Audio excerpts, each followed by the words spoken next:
ஜனாதிபதி ரணில் விக்ரமசிங்க பாஜக தலைமையிலான தேசிய ஜனநாயக கூட்டணியின் வெற்றிக்கு தமது எக்ஸ் தளத்தில் வாழ்த்துக்களை தெரிவித்துள்ளார். இந்திய பிரதமர் நரேந்திர மோடியின் தலைமைத்துவத்தின் கீழான முன்னேற்றம் மற்றும் செழிப்பு ஆகியவற்றில் இந்திய மக்களின் நம்பிக்கையை இந்த வெற்றி நிரூபிப்பதாக ஜனாதிபதி தனது வாழ்த்து செய்தியில் மேலும் தெரிவித்துள்ளார். இதேவேளை ஜனாதிபதி ரணில் விக்ரமசிங்கவின் வாழ்த்து செய்திக்கு பாரத பிரதமர் நரேந்திர மோடி தனது நன்றிகளை தெரிவித்துள்ளதோடு இந்திய இலங்கை பொருளாதார கூட்டுறவில் தொடர் ஒத்துழைப்பை எதிர்பார்ப்பதாகவும் அவர் தெரிவித்துள்ளார். பிரதமர் நரேந்திர மோடி மற்றும் தேசிய ஜனநாயக கூட்டணிக்கு வாழ்த்துக்களை தெரிவிப்பதாக எதிர்க்கட்சித் தலைவர் சஜித் பிரேமதாஸ் தனது எக்ஸ் தளத்தில் பதிவிட்டுள்ளார். இந்தியாவுக்கான சிறந்த தீர்மானங்களை மேற்கொள்ளும் புதிய அத்தியாயம் ஒன்றினால் ஈர்க்கப்படுவதையும் அயல் நாட்டிற்கு முன்னுரிமை வழங்கும் இந்தியாவின் மற்றொரு அத்தியாயத்தையும் எதிர்பார்த்துள்ளதாக அவர் மேலும் தெரிவித்துள்ளார்.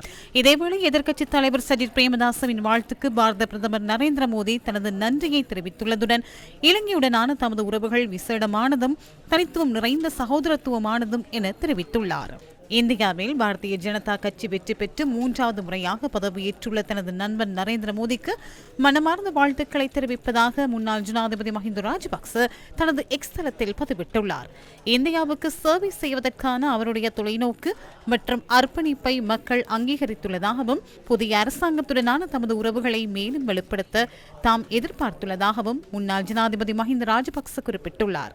இதேவேளை முன்னாள் ஜனாதிபதி மஹிந்த ராஜபக்சவின் வாழ்த்துக்கு பாரத பிரதமர் நரேந்திர மோடி தனது நன்றிகளை தெரிவித்துள்ளதோடு இந்திய இலங்கை கூட்டாண்மை புதிய எல்லைகளை பட்டியலிடும் போது தொடர்ந்தும் ஆதரவை எதிர்பார்ப்பதாக அவர் தெரிவித்துள்ளார்.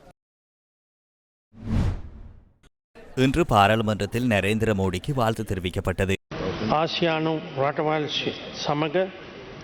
ஆசிய நாடுகளுடனான நட்பு, நம்பிக்கை, ஆதரவு மற்றும் இலங்கையுடனான செயற்பாட்டு ரீதியான ஆதரவு இந்த சந்தர்ப்பத்தில் நினைவு கூறுகிறோம். பிரதமர் மோடி பெற்றுள்ள வெற்றியினூடாக இந்தியாவுக்கு புதிய வெற்றி ஏற்படுத்திக் கொள்வதற்கு இயலுமை கிடைக்க வேண்டும் என நாம் வாழ்த்துகிறோம். சமாதான மற்றும் அபிவிருத்தியின் புதிய இலக்குகளை உலகின் ஏனையவர்களுடன் பகிர்ந்து கொள்வதற்கான பொருளாதாரம் உள்ளிட்ட ஏனைய துறைகளில் இயலுமை கிடைக்க வேண்டும் என நாம் வாழ்த்துகிறோம்.